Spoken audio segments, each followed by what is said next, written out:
A child sex sting exposed predators in positions of power.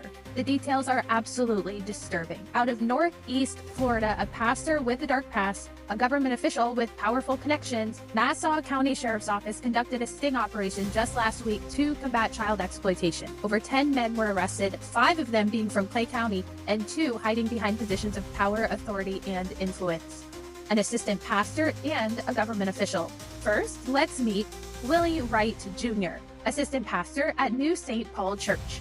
Just ordained a few months ago in October 2024 and now exposed for preying on children. And here's the shocker. This isn't the first time. In 2012, he was convicted for a very similar crime.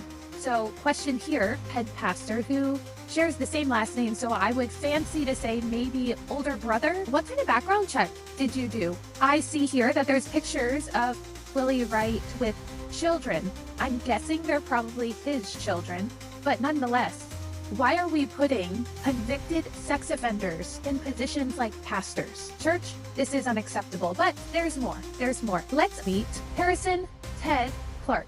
He's not just anyone though. He's a supervisor at the Clay County Soil and Water Conservation District and the son of Beth Clark.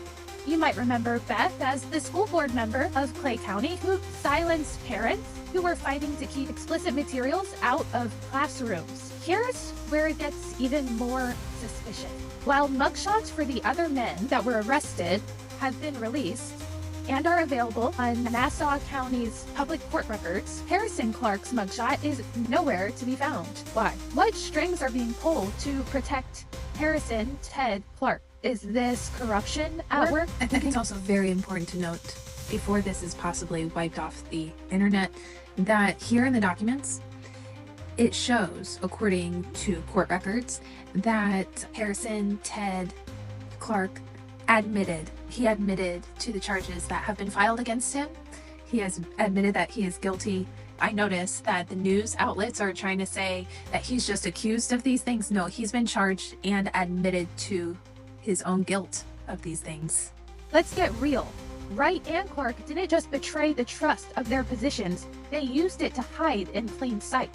Why is Harrison Clark's mugshot missing? This community needs to demand answers. Predators don't come with warning signs.